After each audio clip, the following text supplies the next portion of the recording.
Livre avec une préface de Brigitte Bardot. Oui. Pour les animaux.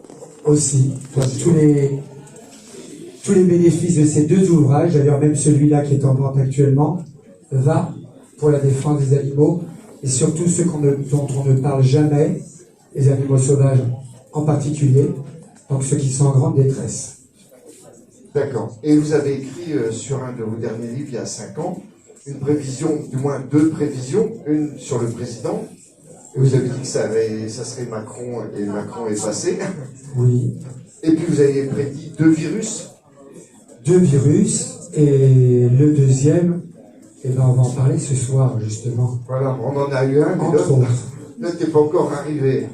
Non, mais vous savez, quand on donne des prédictions mondiales, c'est toujours très compliqué, parce que soit on vous prend pour un fou, soit on y croit et on oublie très vite, et soit on y croit aussi et on se dit qu'est-ce qu'on doit faire.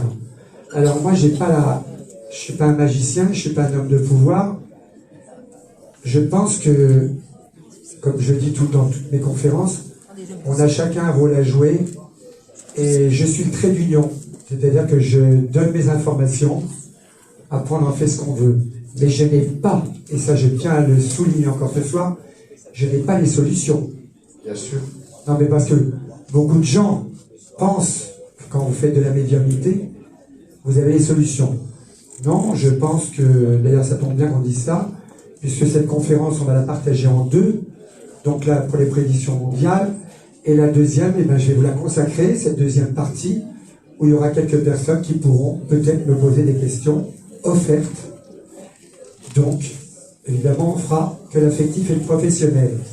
Mais, encore une fois, nous ne sommes pas des magiciens. Ceux qui vous prétendent pouvoir... Changer votre vie. Hein, moi, je pense qu'on n'est pas des idiots. On est des êtres humains avec nos faiblesses. On a besoin de se faire aider, je pense. On parle toujours des dérives de la voyance. Il y en a des bons. Il y en a des mauvais. Mais dans toutes les professions, ça existe, on le sait tous. Par exemple, si on parle du corps médical, il y a quand même 40% d'erreurs. Et on en parle très peu. Mais ça, c'est un autre sujet. Voilà, et on va enchaîner sur les prévisions que vous ressentez ou les prévisions que vous avez sur le plan mondial. Alors, je préfère avertir les gens qui sont dans la salle. Je n'ai pas envie de mâcher les mots. Je pense que je peux me permettre de le faire, car à l'époque, on ne m'a pas cru. Et pourtant, je les ai écrites. Elles sont là depuis quelques années. C'est pas une fierté d'avoir la télé qui vient vous chercher. C'est juste d'être... Je pense que c'est très important pour chacun d'entre nous, non pas d'être connu, mais d'être reconnu. Peu importe ce qu'on fait dans la vie, je l'ai dit aussi hier, et là je me suis dit, je dois continuer ce métier, et c'est pour ça que je suis encore là ce soir avec vous. Alors, c'est vrai, comme vous a dit Emmanuel, ces histoires de virus, on va peut-être pas commencer par le virus, je vais commencer par quelque chose qui va peut-être faire frémir les gens. On parle toujours du réchauffement climatique. Par contre, on ne parle pas du devenir de l'être humain. Et c'est vrai que je vous ai expliqué que j'adore, je suis un fervent de la protection animale, mais je suis persuadé, mais vraiment, j'ai cette conviction profonde, que l'animal, c'est lui qui nous infligera toutes les punitions que nous lui faisons subir depuis tellement de siècles. Alors, on a tous besoin de manger, bien sûr. On s'est rendu compte que quand on était enfant, moi je me souviens quand j'étais enfant, on mangeait un roast beef par semaine, on mangeait un peu de poulet, mais j'ai pas le souvenir qu'on mangeait de la viande tous les jours. Et je ne dis pas ça pour faire comprendre qu'il ne faut pas en manger.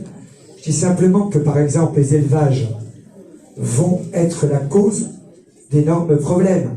Pourquoi? Parce que une poule ou un éléphant a le droit de vivre, mais c'est ses conditions de vie qui sont catastrophiques.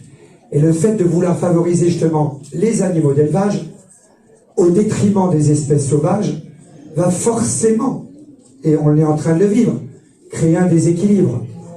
Alors la première prédiction mondiale que je vois, qui va pour moi être un vrai cataclysme, et je veux pas que les gens fassent des amalgames avec mes termes, c'est cette émigration qui monte. C'est-à-dire qu'il y a quelques années, je ne savais pas ce que c'était, parce qu'en médiumnité, on a des images qui nous arrivent. En tout cas, en ce qui me concerne, je voyais un voile noir, un très grand voile noir qui se levait. J'en ai parlé, ça a plus ou moins interpellé. À l'époque, je me rappelle, je faisais des soirées avec la méthode Coué. Il y en a qui me croyaient, il y en a qui riaient. Et en fait, c'est pas du tout du racisme. C'est simplement que l'Afrique est en train de monter. On le sait, de toute façon, on n'est pas des idiots. Mais cette Afrique aussi, j'ai quand même donné une explication, car on a été les colonisés. Faut pas s'étonner. Et tous les pays colonisateurs, que ce soit le Portugal, que ce soit les États-Unis, regardez ce qui s'est passé en Amérique. On a tué presque tous les Indiens. On l'a fait aussi au Canada. On est en train de le faire en Amazonie. Toutes les populations qui sont en train d'être délogées ou exterminées, il y a quand même, j'espère que vous y croyez, il y a quand même une justice sur cette terre. C'est pas possible que ça puisse continuer comme ça éternellement. Alors, c'est vrai que j'ai des propos un peu particuliers en ce qui concerne les religions. Je pense que tout le monde a le droit de croire en ce qu'il veut. Mais vous remarquerez que l'être humain, dans toutes les religions, tout se rejoint, tout se regroupe. Et je pense surtout que l'être humain a besoin d'être rassuré. Et s'attache à quelque chose, a besoin d'avoir une force au-dessus de lui. J'ai une petite phrase qui est un petit peu idiote, mais je pense qu'à force de demander des choses à tous nos dieux, moi je me suis mis à croire en l'univers.